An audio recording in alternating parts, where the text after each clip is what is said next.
साथ दूसरी खबर भी बताते हैं, चूंकि डीजीपी दिलबाग सिंह का इसी पर बयान सामने आया और पुलिस सरबराह ने उन तमाम शूट आउट पर उठाए जाने वाले सवालात को मुस्तरद किया, गलत करार दिया, जो इस हवाले से कहे जा रहे थे कि इस कार्रवाई पर भी तहकीकात होनी चाहिए। उन्होंने कहा कि कार्रवाई पर सवाल उठाना बकवास है, जायज़ नहीं है। चंद लोगों को मरने वाले नजर आए, लेकिन मारने वाले नजर नहीं आते, जो कई शहरियों की जानें लेते हैं। तीनों मिलिटेंट थे, शहरियों की हलाकत और हमलों में मुलव्विस थे। डीजीपी दिलबाग सिंह के मुताबिक जिन तीनों की शूट आउट के दौरान मौत हुई है, प्रेस कॉन्फ्रेंस के दौरान उनसे सवाल पूछा गया था और ये तीनों तस्वीरें आपके सामने, जो पुलिस ने भी मिसिंग और मिलिटेंट रैंक्स ज्वाइन करने की भी गुज़श्ता दिनों रिपोर्ट जारी की थी। महबूबा मुफ्ती का ट्वीट, जिसमें उन्होंने कहा था कि जो चश्मदीदों से पता चला कि इस पर कोई फायर नहीं हुआ, वहां से कोई फायर नहीं हुआ, इस पर तहकीकात होनी चाहिए, पता चलना चाहिए कि सच्चाई क्या है। जो पुलिस ने कहा है उस पर शक है, इसलिए पुलिस को जवाबदेह होना चाहिए। दूसरी तरफ यूसुफ तारिगामी ने भी कार्रवाई इस पूरे मामले में तहकीकात का मुतालबा किया। इन सारी चीजों के बीच शाम होते होते जम्मू के अंदर प्रेस कॉन्फ्रेंस हुई और इस शूट आउट पर पूछे गए सवाल पर डीजीपी दिलबाग सिंह ने जवाब दिया। Civil society who somehow understand the reality but try to say something which is away from the reality. There are many people who are active on the social media who are trying to cast aspersions on the killing of terrorists. Unfortunately, there are people who have started looking at the killers as innocent people. The reality without mixing it up with their imaginations. It's an encounter which has brought relief to the people who lost their dear ones.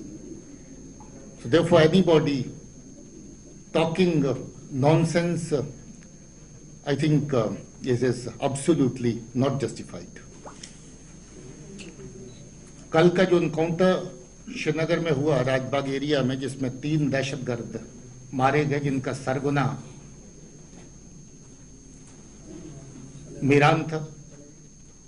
ये श्रीनगर का रहने वाला था। इसके 2 साथी पुलवामा जिले के थे, जो काफी लंबे अरसे से पहले अब्बास शेख, जो टीआरएफ का चीफ था, उसके साथ काम करते थे और उसके बाद मीरान शाला के साथ काम कर रहे थे।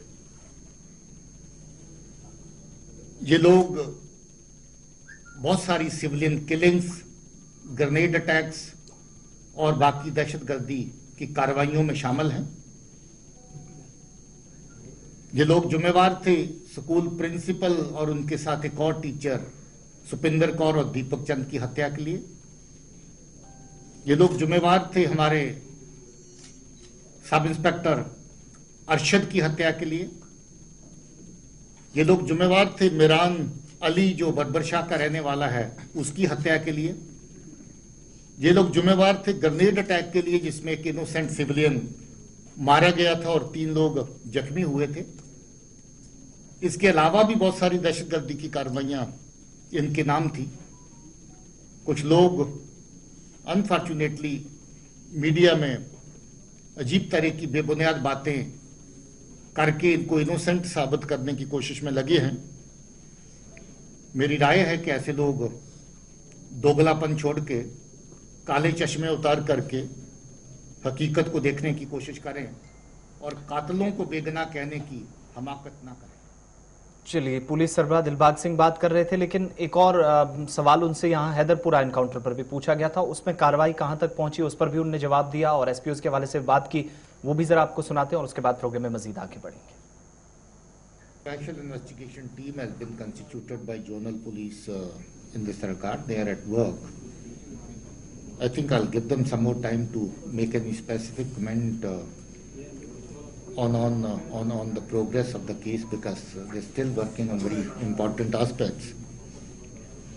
But I can say it with full authority that police is doing its professional work, and our officers know how to conduct operations. We are not there to get lessons from the others who are unaware as to how the operations are carried out. As per reports, there are